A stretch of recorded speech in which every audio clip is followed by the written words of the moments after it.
Here's how I got from this to this in the span of 2 years. If you are watching this, I'm sure you already know what Geometry Dash is. It's a rhythm-based platformer with unique game modes that changes how the player controls. The game has many good features, but to me and many others, one of them sticks out the most: the level editor.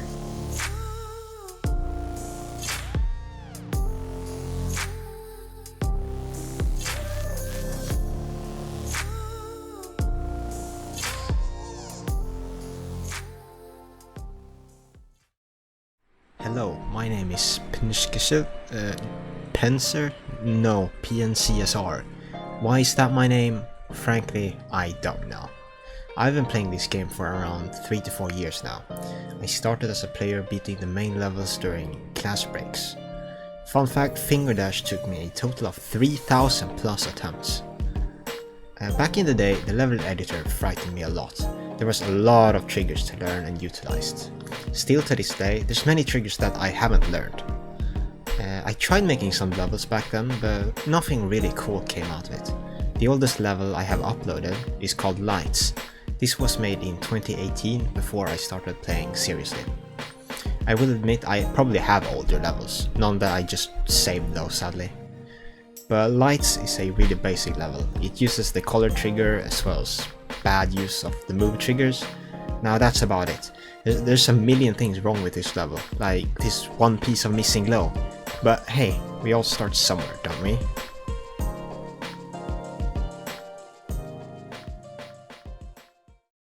Four years later, 2022 has started.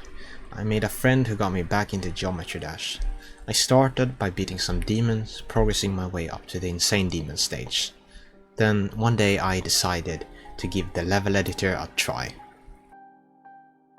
In my opinion, playing levels is one of the best ways to improve at the editor. By playing levels made by good creators, you learn how they are supposed to feel when played. Since I have played a bit of levels by now, I thought it was about time to dethrone Lights as my best level.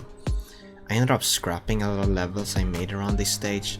Most just went unfinished due to my lack of motivation, but eventually I did end up releasing a new level. Photon Adventure. Looking back at it, it's a shit level, but at the time it probably was my best.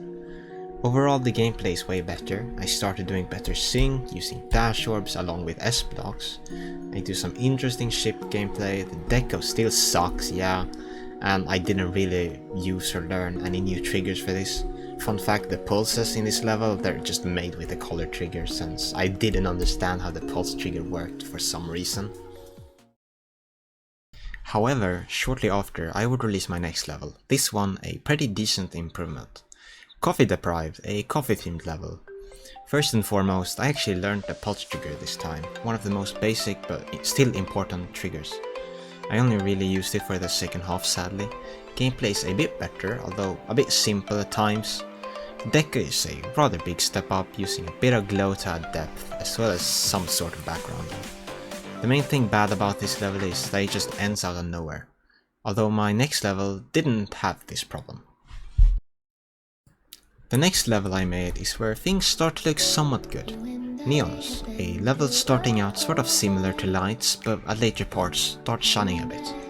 I made good use of the pause trigger, movement triggers, and a lot of new triggers I learned. This being Alpha trigger, Shake trigger, and some poor use of the Animate trigger.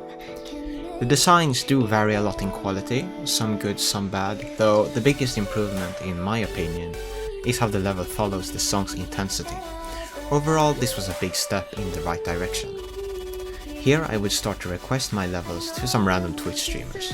This would lead to a lot of feedback for my level. There are some huge issues in the level, like non-existent backgrounds, and a part that destroys the player's eyes.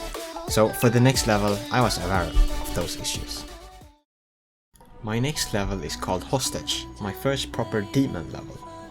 Hostage basically takes what Neons does, but ramps it up a lot. The level starts off dark and eerie, but the drop brings in a lot of intensity. I aimed for Insane Demon, but people who played it called it either medium or hard demon, which I now agree with. I even got a popular YouTuber, Howdy, to play it and leave a nice comment, which boosted my motivation a bit. The level of course isn't rate-worthy, but it did show me that I might have some potential to create a level deserving of our rates. So it was time to start my next project, my biggest and greatest level yet. Escaping Voices. This level took a while to create. I improved basically every aspect from Hostage, but I started doing some other things that I still do to this day, which is updating levels. Not just bug fixes, but adding deco and visual elements. The first updated Escaping Voices is way worse than the current Escaping Voices. One of my goals in Geometry Dash is to get a rated level, but how does getting a rate exactly work?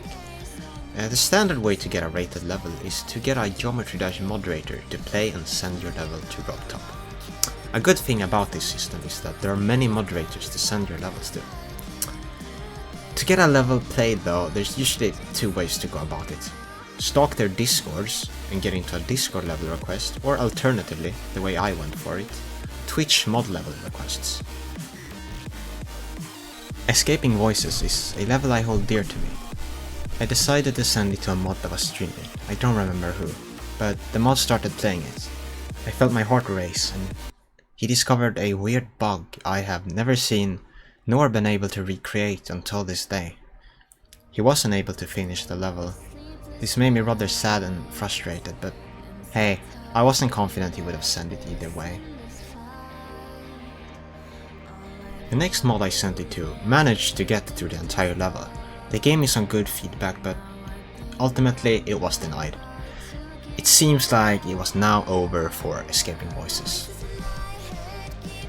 One day when I was in a call with my friend looking over some of my levels, I noticed a spike in the likes and downloads of Escaping Voices.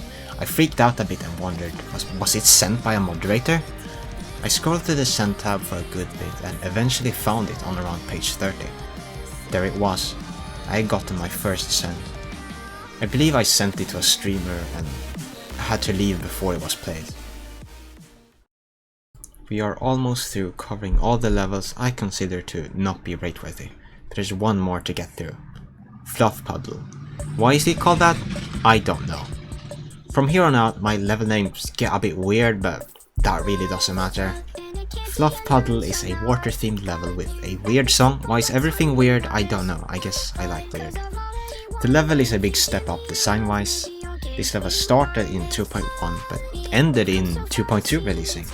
So I got to try some new triggers like shaders, camera controls, particles, and I even included sound effects. I don't know if that was the right move, probably shouldn't have done that, but I did learn a lot with this level, and for that I'm thankful.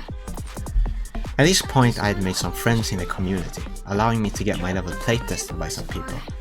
This would fix a lot of issues, and in the future I will have playtesters for most of my big levels. After finishing Fluff Puddle, I requested it to some regular streamers for feedback. The first guy I sent it to ended up ruining my level confidence a lot. He just bashed on the level, saying how trash it is, without providing any feedback. This made me quite sad, so I didn't release another level for quite a while. Although in the end, I did manage to get Fluff Puddle sent once. Months had passed. I still played GD, mainly beating extreme demons and star grinding. I don't really remember what motivated me to create this next level, but I started it. This level would be my best looking level yet, and also only made in the span of like a week. The EXO song that had previously been removed from GD had been relisted, allowing me to make a level with a popular song. This level is where I started learning gradient triggers, probably one of my favorite GD triggers.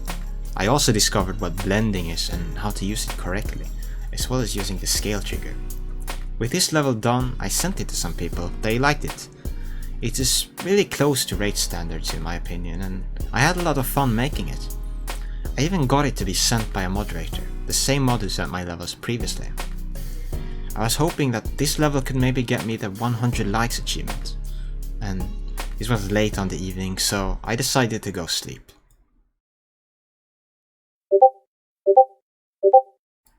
In Prospect would become my first rated level. I will forever remember the feeling of waking up and seeing 50 million Discord pings from friends and people I know. And that's how I, PNCSR, got my first creator points. But that wasn't really the end of my journey. Whirlpool by PNCSR. This is insanely fresh.